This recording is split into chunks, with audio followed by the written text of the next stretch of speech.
Isang putos. Ano sinabi isang putos? Huwag mong magnanasaan ang Hindi mo asawa. hindi mo asawa. Sabi ng lalaki, mahal, sasabi ko tulad tayo sa bayan. At iba ng buhay na buhay, nakikilang ng pari na yan. Ang tayo na yun. Kung yan, against sa'yo. Ha? Corpus for Christ, kung makikita nyo, una is, ito ay sinabi ng unang panayam na locally introduced, baka kala nyo import, galing sa Amerika, sa Rome. No! Ito ay galing sa Makati. Sa Makati, ilang tao, ilan lang sila nagsimula noon. Sabi kanina, ako ay graduate daw ng November 27, 1999. So, 26 years na kami. And Corpus for Christ is celebrating our, or ilan brother din, ilan ngayon doon? 45? Something like 45, 44. Hindi nyo ganun lang. And be proud of it, sapagkat kayo na ngayon ang magiging isang miyembro noon. Pwede nyo na ilagay sa sasakyan nyo, Corpus for Christ. Oh, okay. Minsan, yung kasamahan mo sa Corpus for Christ, leader ko pa no? Nilagyan ko ng malaking sticker sa sasakyan ko. Kaya lang, huwag yung gagayahin, ha? No, those were the days. Kasamahan ko yung leader ko pa. Nag-beer house kami. No? Doon kami nagpunta sa Marilao. Sa madilim na lugar na may patay sindi. Sabi ko, Brad, ang laki ng Corpus sticker ko sa likod. Di, paano sa madilim? Sabi ko, Brad, sige, atras. Sabi niya, Brad, tama lang, Brad! Sabi ko, Brad, nandinig ba sinabi mo? Oo, patay tayo. Bakit? Parang ka-Corpus natin yun. Ano sasabihin mo pagka napunta ka sa beer house? Sabihin ko, ako sa troon, sabihin ko, mag-evangelize ako. Yung ka man naliligaw. Huwag nyo nang biyahin yun, ha? Mahaba story, pero huwag nyo naman yun. So, Corpus for Christ is evangelistic community na pinayagan ng ating inasimbahan. And one of the community group na welcome sa Rome. May opisina po tayo sa mismo sa Rome. Kaya kung gusto niyo pumunta ng Rome, ng Corpus for Christ sa Rome, mag-apply kayo ng ticket, punta kayo doon. Puntahan niyo yung opisina natin doon. Pero sa Manila, ang opisina po natin ay sa 20th Avenue sa Cubao. Ngayon naman, dito sa Bulacan, dyan ako sa likod ng San Rafael Municipal Hall. Napakalaki ng opisina natin doon. Someday, God, sama niyo sila doon. Statement of vision. Families in the Holy Spirit renewing the face of the earth. Why? Bakit ito yung sinabi nito? Sapagkat ang mundo, yung caricature, sa may bilog dito. Kung may bilog ka, parang ang mundo ay nasasakmal ng mga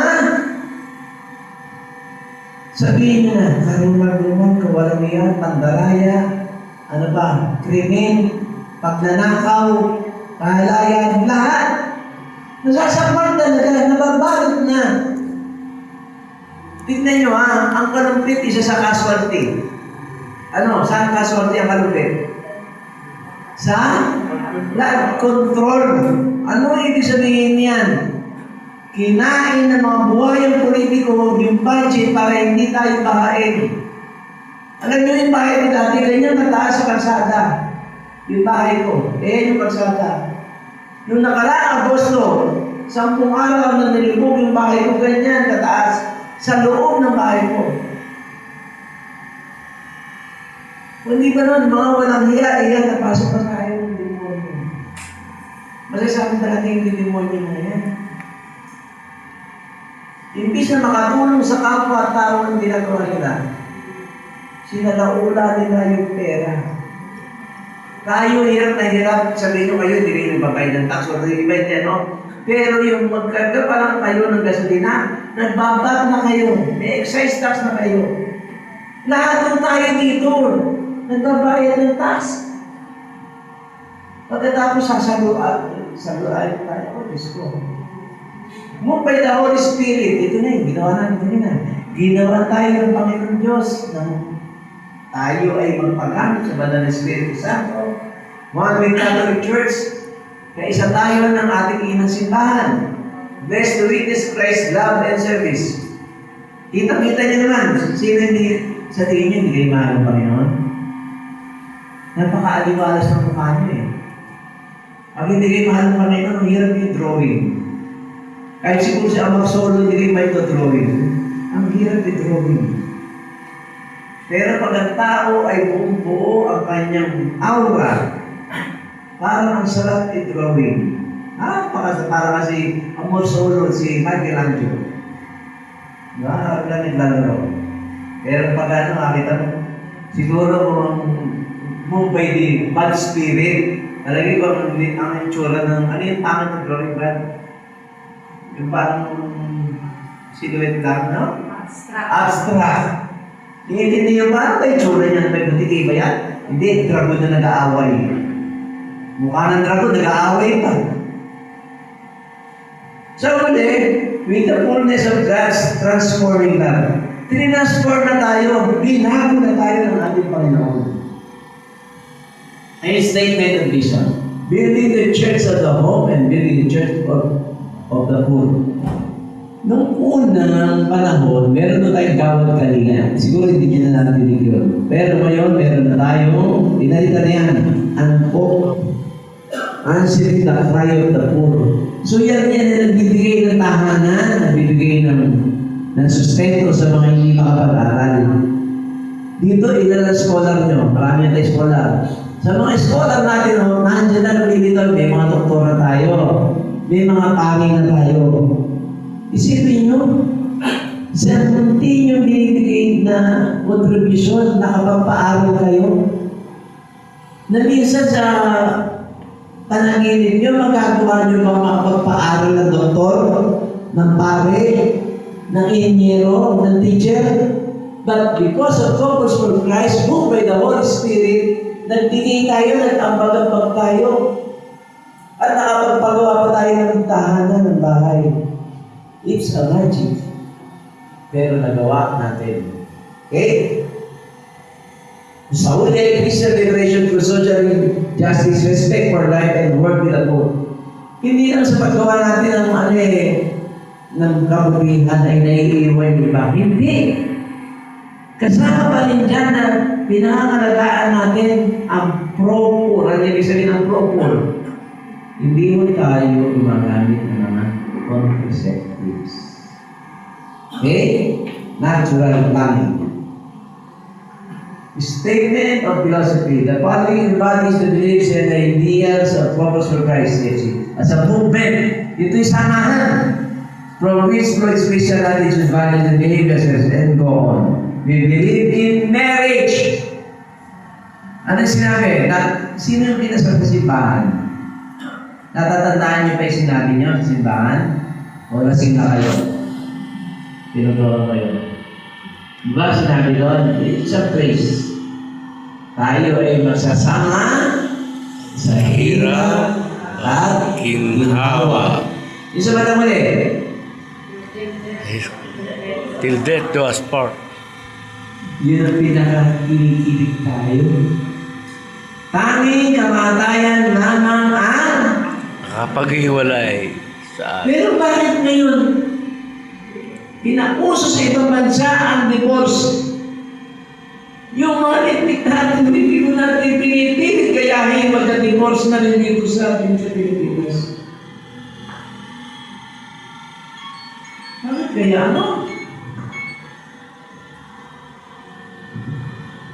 Wag ko. Wag. Sundin natin ang inutos natin, Panginoon. yung sinumpa natin sa simbahan. Kailanman ang pinagsama ng Panginoon sa harap ng kanyang tabanan ay hindi mapaghihiwalay ng tao. We believe in the inalienable, irreplaceable right and responsibility of parents to educate their children. Huwag po nating ipamigay yung ating karapatan, yung ating pananagutan sa mga bata. Tayo ho ang magpapalaki, hindi yung katulong natin. Hindi yung kung sino-sino. No? Tayo ang may pananagutan dyan.